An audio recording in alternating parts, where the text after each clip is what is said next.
human nature wants to make things easy.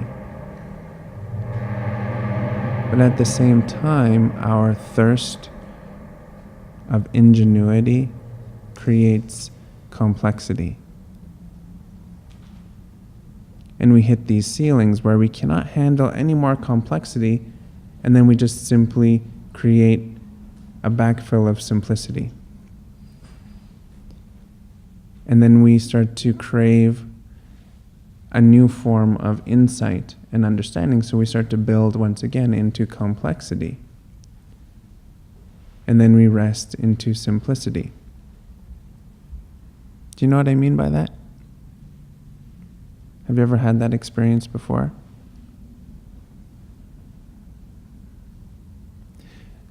If at any point, as you observe yourself and your memories, that you could say yes, then start to look at it through this lens, if you could, of natural. It's naturally happening. And whether or not it is a leaf that is coursing with life, or if it is a leaf that's ready to just simply fall away, but you're still holding on to it.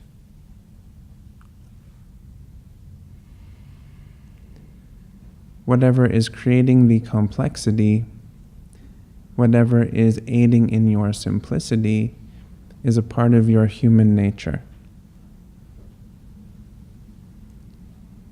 And instead of attempting to understand what's occurring on the periphery, the content itself, rather go to the source of the experience, the center point, the nucleus, and just be with the understanding that exists there. Oftentimes, the understanding is void of logic and language. It's just simply this knowing. And that's why it becomes so challenging to trust it, because it's just subtle. You feel it. And your feeling, understanding has been challenged. Even present psychology today says, maybe don't trust your feelings so much. This is a very hard thing to grasp, considering that that's all we do all day is feel.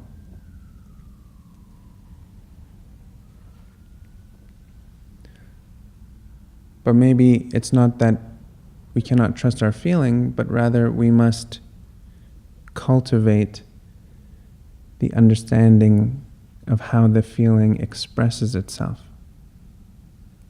how that emotional intelligence lives inside of you. The emotional intelligence lives inside of you. It does.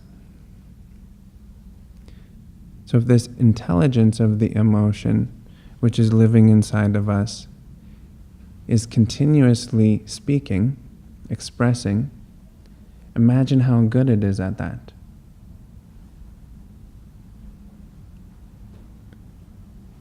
So now potentially we are able to pick up on an opportunity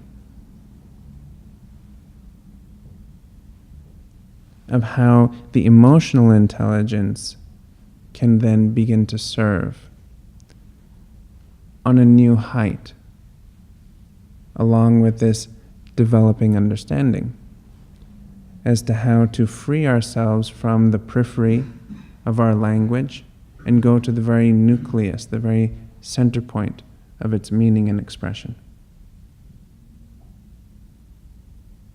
This is meditation,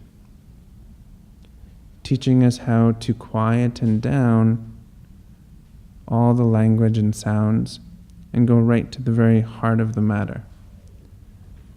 Heart of matter, the very heart of matter, to the very center of the center of the center of the center of the center of the center of the center of the center of all experiences, which becomes incredibly intelligent when we start to see that everything is actually made up of matter, vibrating at different levels. So if we can connect to the center of matter, of the matter, then we are actually perfectly placed within our developing understanding, We're taking the opportunity that we've been given. It's pretty profound when we start to simplify who we are and get out of the language and just simply be with our parts as they stack one upon the next, the layers of who we are. Void of opinion. Just simply being with it. This is your meditation. It is void of opinion. It just simply wishes to be. And I believe strongly that often most people, that is an aspect as to why they want to sit. They just want to be. Shh. Shh. Quiet.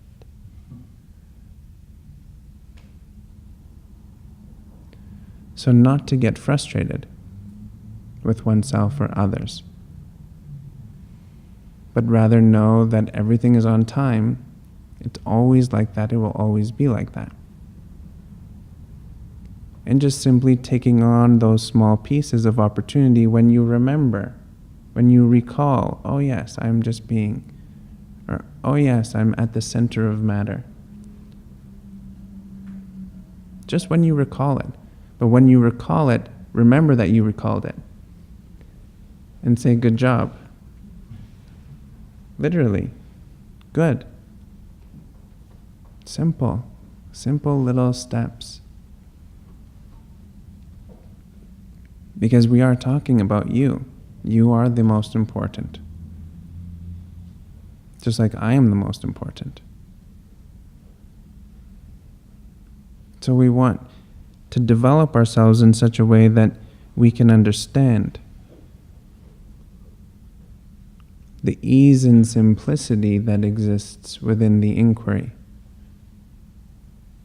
That ease and simplicity exists when we're not searching so hard for the answer, but rather allowing the answer to come to us. This is meditation. There's nowhere to go. There's nowhere to be other than where you are.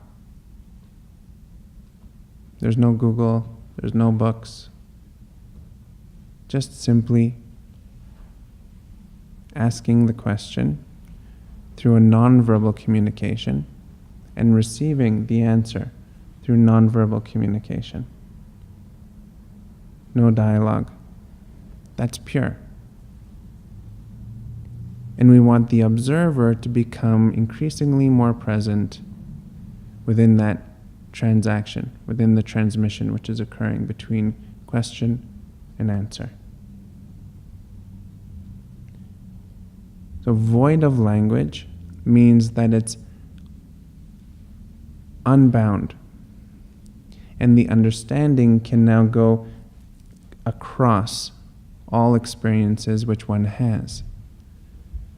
Because it's not taken by a preconceived notion, a predetermined idea or ideal, but rather understanding in its purest form. And that purity of understanding can then be funneled, can be focused on whatever task that we are working with that day, outside of the meditation practice. So you're queuing up the ability to be present, to recall, to receive.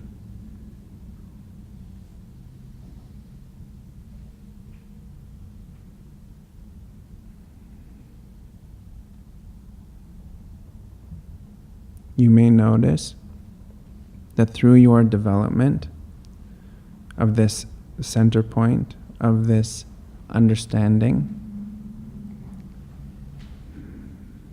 that your thoughts become increasingly more quiet, less need for the language, because we're cueing and developing the ability to listen to the message itself, the core meaning, so quickly. I mean, the nervous system and these neurons, and somehow it goes from electricity then into a chemical, and then back into electricity as it's communicating in fractions of seconds, milliseconds of time inside of you. This is all understood and perfectly orchestrated in its working, void of you consciously watching. So if it happens at that subtle level, it happens everywhere. It just takes the looking, takes the listening. And this listening quality and this looking quality is really what we're cultivating within a meditation practice. We listen closely, we look very closely, and this listening is not just with the ears, but with all of the senses. The looking is not just with the eyes, but with all of the senses. So that we are profoundly centered at the epicenter of all experience, your universe. You are the one. And you engage with this multiverse, right?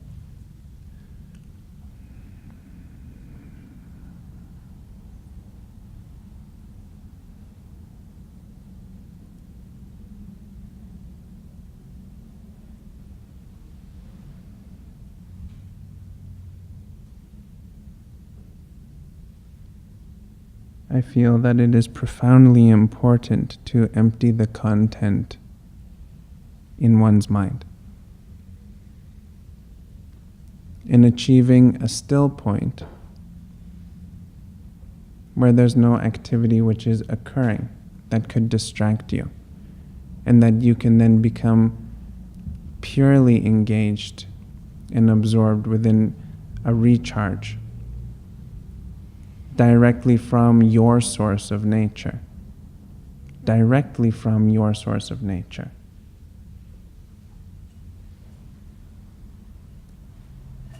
Your source of nature is found at the deepest realms inside of you, the very heart, the very core of the being.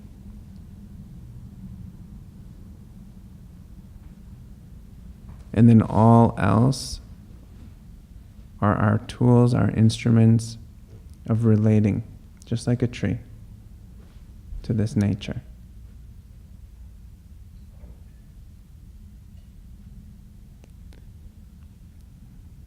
This environment.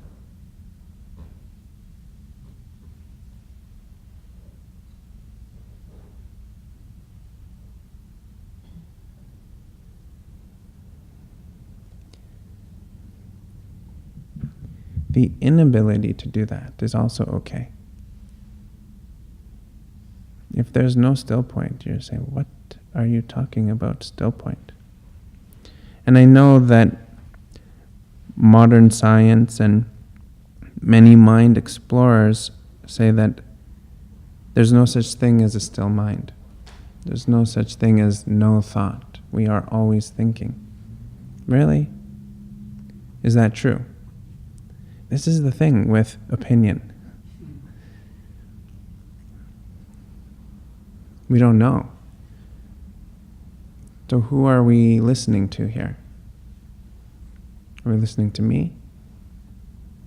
Are we listening to society? Are we listening to ourselves? Are we taking in all the information and then applying it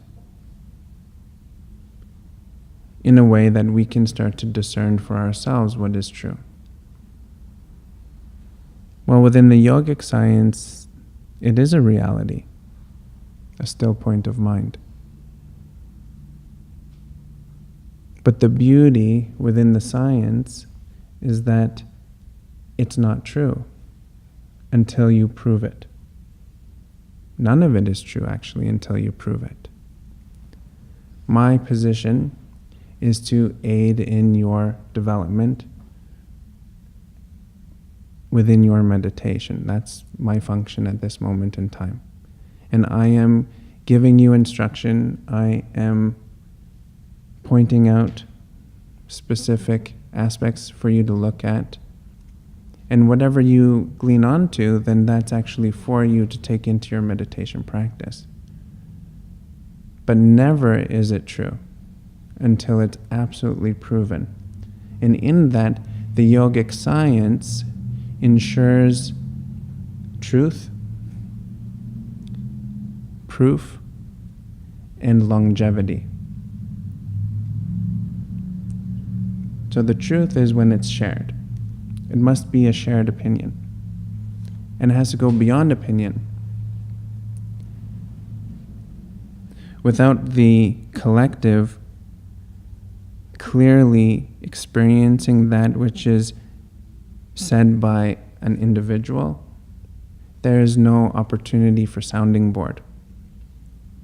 There is no opportunity for checking the math, so to speak. So then it becomes two-way street. It's not just reliant on the teacher or reliance on the scientist, but rather it's relying on the science, relying on the speaker, the teacher, and then relying on oneself. So in that, the technique or the teacher, or however you're accessing the information, and you start to see each other eye to eye. And then that's how we start to quicken in our ability to find these still points of mind, to connect to understanding, to clear out some of the bags and bags of leaves that are ready to go into the nature's compost and become useful again. They are not useful in their present form, just taking up space. Good thing there's nothing but space. So that's how easy it is just to throw the leaf one after the other. So we have ample spaces. Forget about it until you remember it. Until someone's dumping the bag of leaves over your head and you don't know what to do, and it's all raining on you and it's kind of itchy and not very comfortable.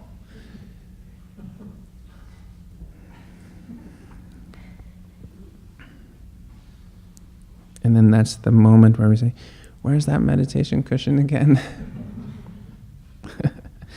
Is it 10 minutes or 15 minutes to find that still point? Which are these funny things that we do with ourselves, right? So it's all natural, it's all on time. You are simply who you are, and you will always be that. You have been that, so you're perfect like this. And then we just develop the ability of dexterity within the inside place. I can hold this cane on the outside. I can also hold on the inside. I can let go of this cane on the outside, and I can let go on the inside.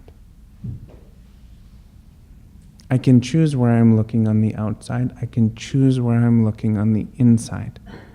I can choose where I'm going on the outside. I can choose where I'm going on the inside. I can say no on the outside, and I can also say no on the inside. Now this is very important because we want to rest in being. We want to become comfortable. We want to be relaxed. We want to achieve that which we see within our mind's eye that says, that's for you. And we want to let go of all of that other chatter that says, no, it's not. How are you going to get there? You're not going to get there. You got to do this. You got to do that. Out. But how we exit that is also important. How do you do it? That's not a question for me, that's a question for you. That how belongs to you. This is the process of self-realization. And it's broken into steps, if you'd like. Self-inquiry, self-development, self-understanding, and then ultimately self-realization, which will give you the how. That how is impeccable. It's empowering to know how to do something. So we are at a critical point, a beautifully critical point within our human development right now. We are all here right now. And the world of human beings are starting to realize that, oh, wait a minute, there's something to this inner mechanism that we call mind. There's something to this brain and this nervous system. It's actually much more than what we first thought it was. And it's not just much more, but it's intelligent. It's not just intelligent, but it can change. Neuroplasticity, everything has now been up-leveled. The opportunity for growth and development is now wide open. So at this moment in time, our scientists of the world are starting to look at the mind and say, how can I quantify that? And this is good. Because the simple fact that the more people who are realizing that it is possible makes it more possible. And I'm sure that we've all experienced this. Sitting in a room of enthusiastic, capable individuals around a project makes it happen. Sitting around a room with people who are having doubt and not really into it makes it really challenging. So that's just a simple example. Now, if you just expand that around the whole globe and realize for a moment that we are all one, we are all a part of this nature, and that we do all work together at different capacities. But the work becomes more simple and easy when the more people are involved, the more minds are connected to it. So you are actually a pioneer of this final frontier, which we call inner space. It's pretty cool.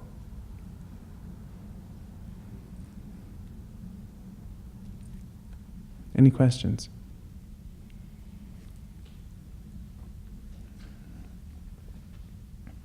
Please come sit here and take that microphone.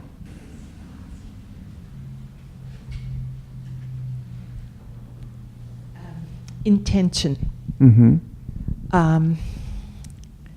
There is a huge groundswell right now in business towards the use of mindfulness and meditation to increase productivity and focus awareness and ultimately profit. And part of me balks at that because it takes it out of the realm of meditation, out of the realm of self-actualization, self-realization, the good stuff, and out of yoga, out of dynamic practice, out of asana. It separates meditation from there and uses it as a tool. And a part of me does not like that. Because you're a bit of a purist, maybe. But it's huge. It's huge right now. And I'm wondering what you think about this. It's a good question. My opinion, yes. Well, it is important for as many people as possible to learn technique around being able just to relate to themselves in such a way that makes it conducive to live in this world. And I believe that that's actually what's happening with this mindfulness movement right now. And the push towards or through the corporate world is on purpose. I believe not just from the corporate entities that wish to make more profit, but also from the individuals who had the original intention to bring it into the West in this way. There's been a lot of work from the Buddhist communities and other communities to make this a global reality, the meditative experience and mindfulness. And a huge population of the world actually work in office settings, in towers, and they have families and they have friends who they talk to. So in my opinion, it's a very quick way of spreading the word. And then inevitably what happens, because we are designed this way, is that we begin to inquire deeper. And those who want to inquire all the way through to a realization practice are the ones that that is their calling.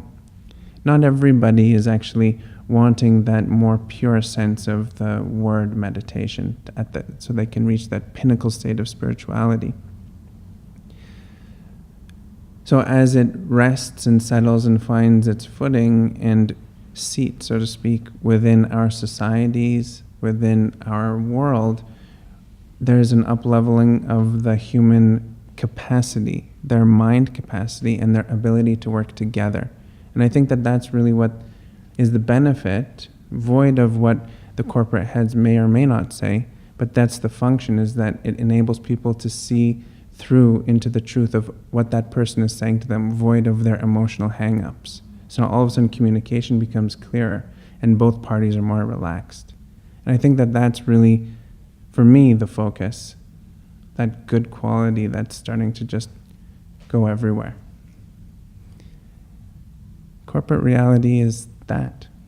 It's a reality, and that's their function, is to make money, and nothing's ever going to stop it. Meditation is made for human beings to make their life better. And I think that meditation is doing that. Secondary question. Please.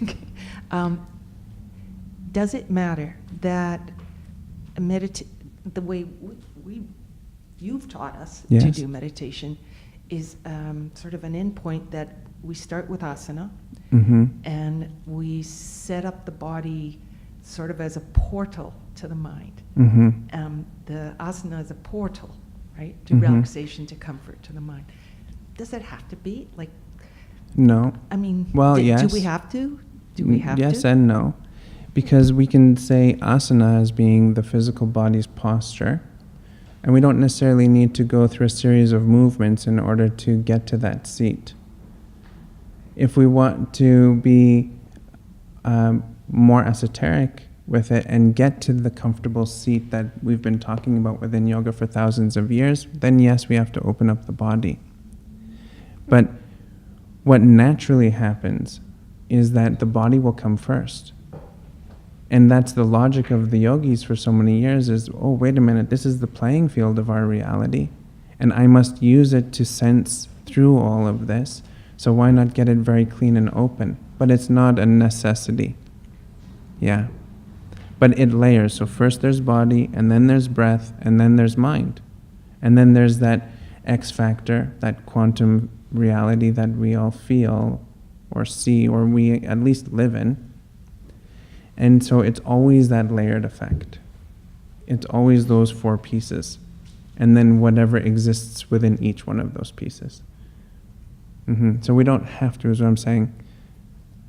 But you will be much happier within the body if you do postures and breathing. You're very welcome.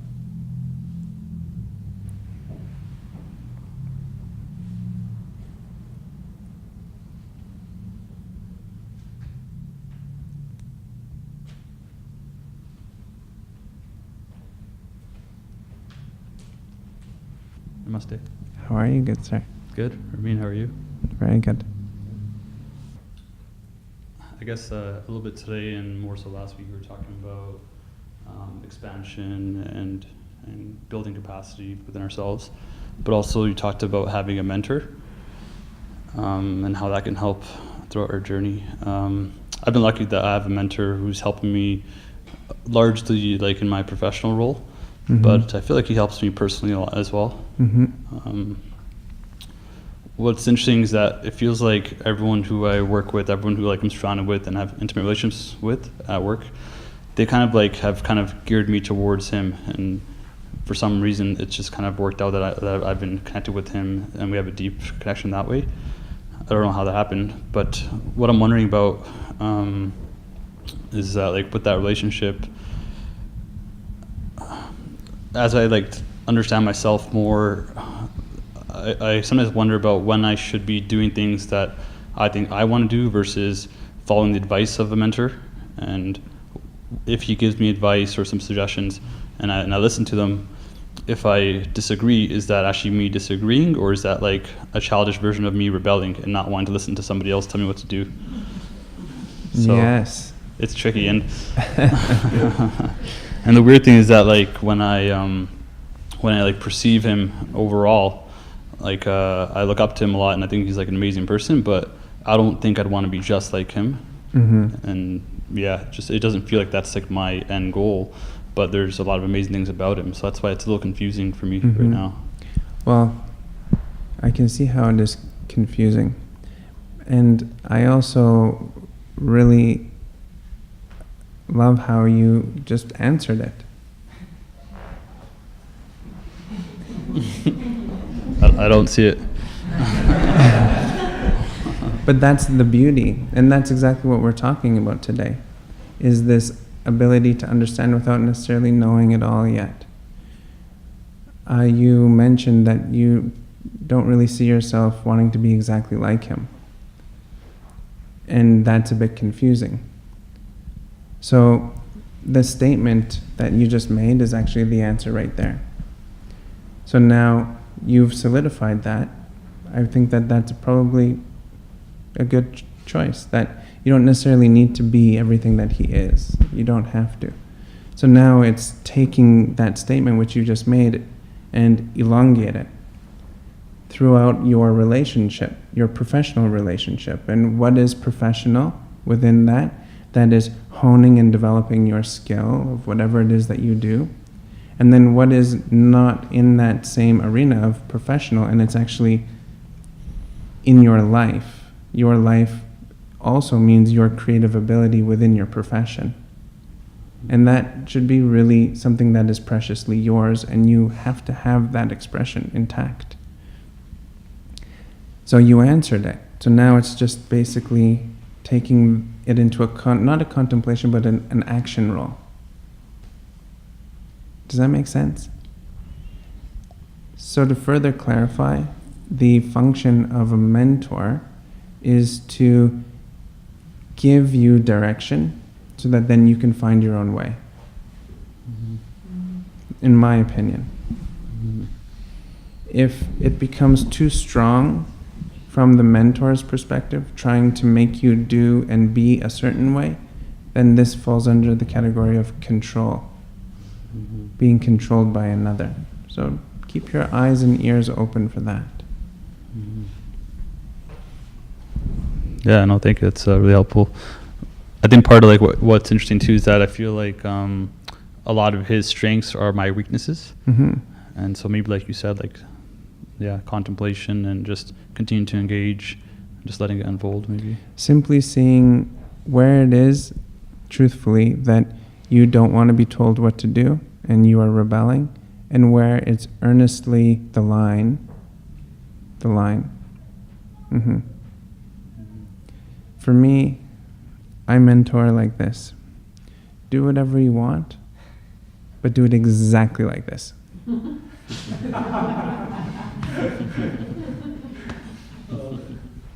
Great. Yeah. Thank you, appreciate it. You're very welcome.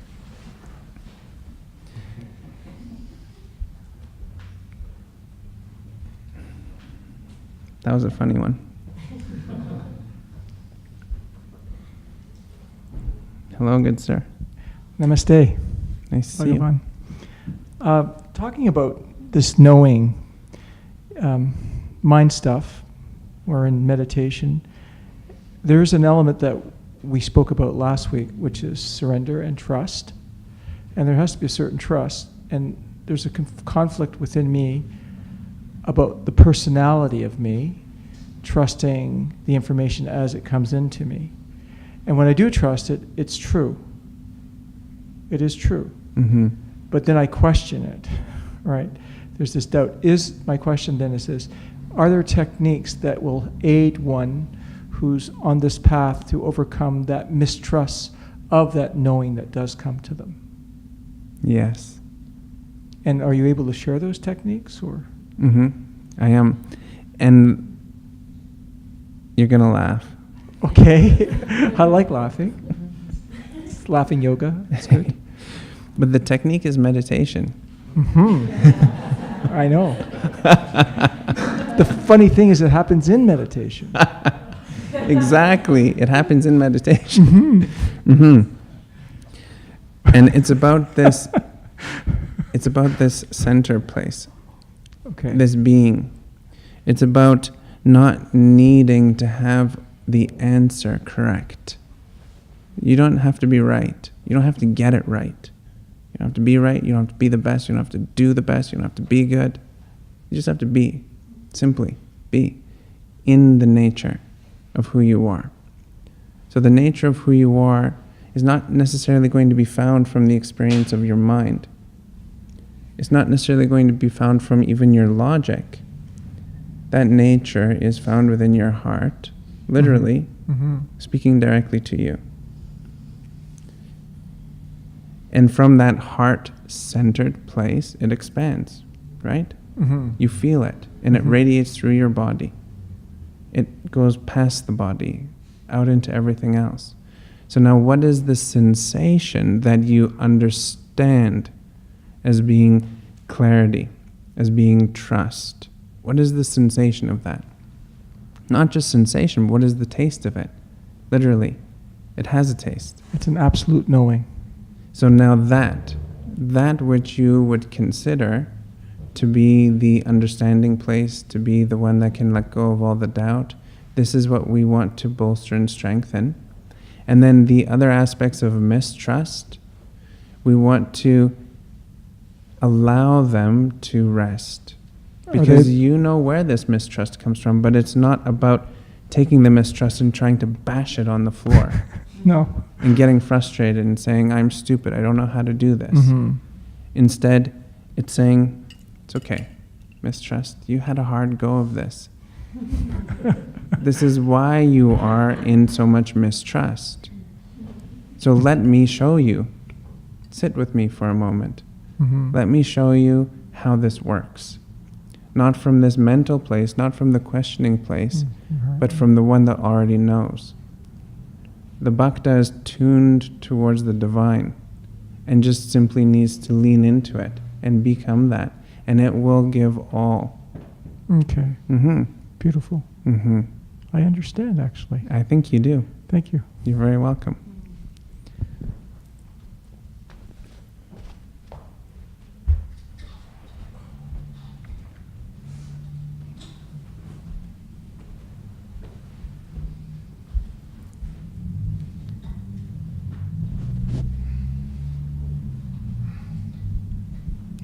Good Wednesday evening. Yes, very good Wednesday.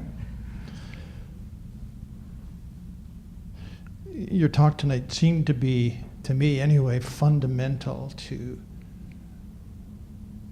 yoga and meditation. And it was a way of exploring the fundamental question of who am I? And I get confused, or language confuses me sometimes, because you talked about answers, finding the answers, looking for the answers. And I have to laugh, because in my experience, there are no answers. It's just a deeper opening, a deeper surrender, a deeper sense, a deeper feeling to the space that you're always talking about. That's the way I see it. I don't know whether you had a comment about that. Well, I agree with you. And within that is actually an answering. So the feedback loop, as it comes back to you, and even if you get a sense of it, this is a form of answering. So it's about believing the subtlety that you feel as being genuinely the answer that's coming from the depth of the divine. Yeah, and there's often the little voices, so well, that can't be true. Exactly. It's looking for that's that leaf. the dictionary that gives Must me the blow away. answer. That's exactly There's it. no dictionary, there's no answer. There's no dictionary. But Okay. that's it. So that the answer is always there. It's a continuous. And you're right by saying that there is no answer at the same time. There's no answer that would ever be suitable to quench the thirst of inquiry. That's the truth. Exactly. Never. There's no suitable answer that will quench that thirst. You will always be thinking about, what next? And that's beautiful. This is evolution. This is how we move forward. This is the ingenuity of the human species. This is why we will be off this planet one day. I'm sure of it. And at the moment or the experience of ultimate self-realization, there's no more self-inquiry. There's just complete realization, I guess. At those moments in time. Yes. And then the inquiry becomes more specific and clear, and the answer becomes also specific and clear.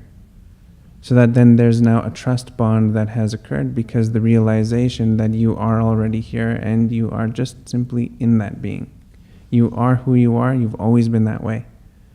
And that realization is the trust bond that we're looking for. So the steps again are inquiry. So this inquiry is really important, to inquire into oneself. And then we can develop from that inquiry. So when we ask the question, then all of a sudden, sometimes there's just so much busyness. It's how do I juggle all of this information? So from this inquiry, we then become very closely related to ourselves in such a way that we can develop the understanding. And from the understanding, we then have realization. And that realization is the trust bond. Thank you. Thank you.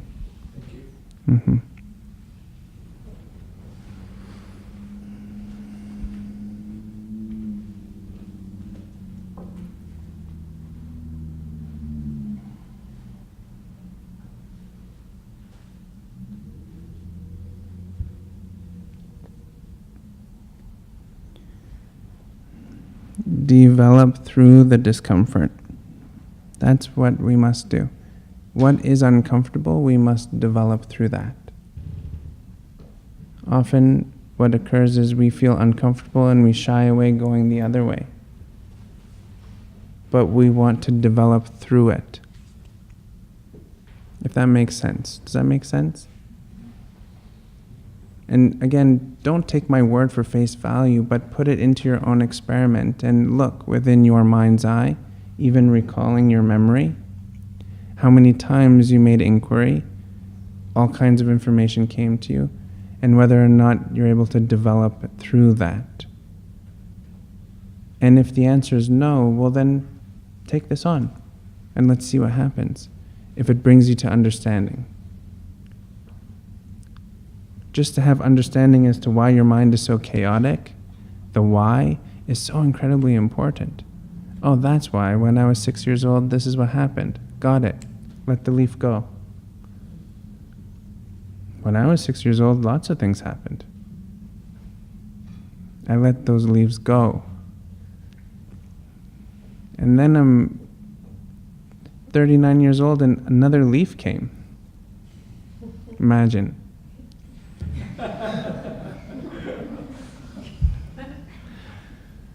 Darn it.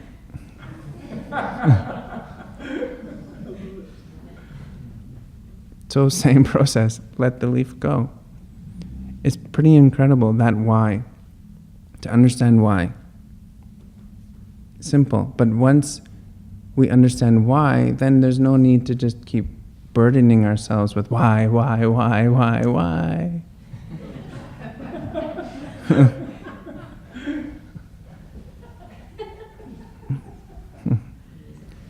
And that's exactly the realization. That's the realization. Okay, let's sit.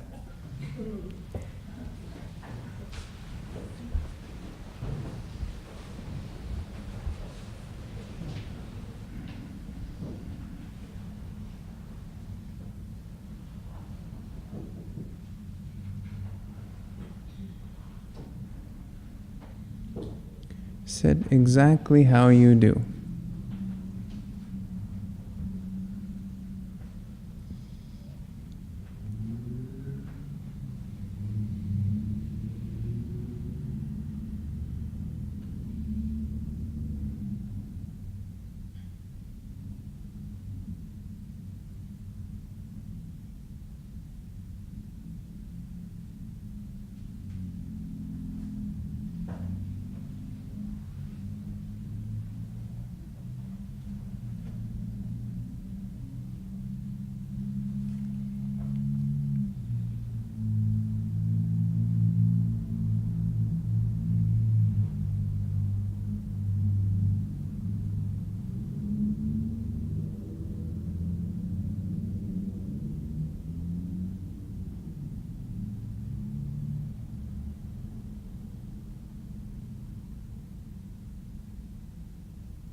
Keeping the eyes closed, let's bring full deep breaths into the body.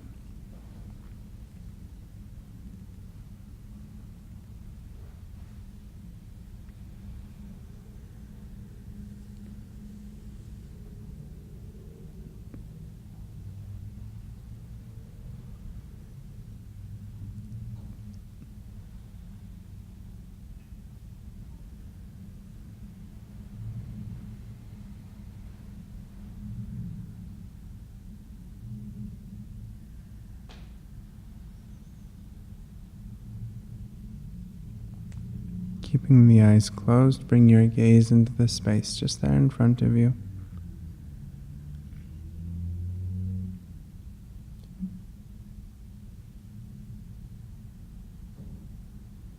And with a soft intensity, we want to maintain the integrity of the space.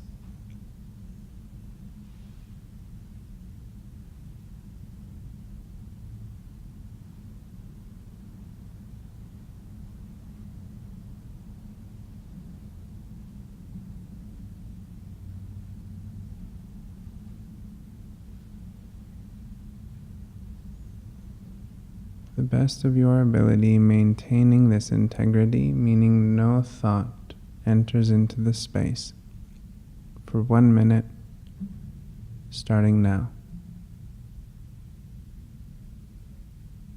Induce your will.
Keeping the eyes closed, soften the gaze, and very gently, slowly, allow the eyes to open.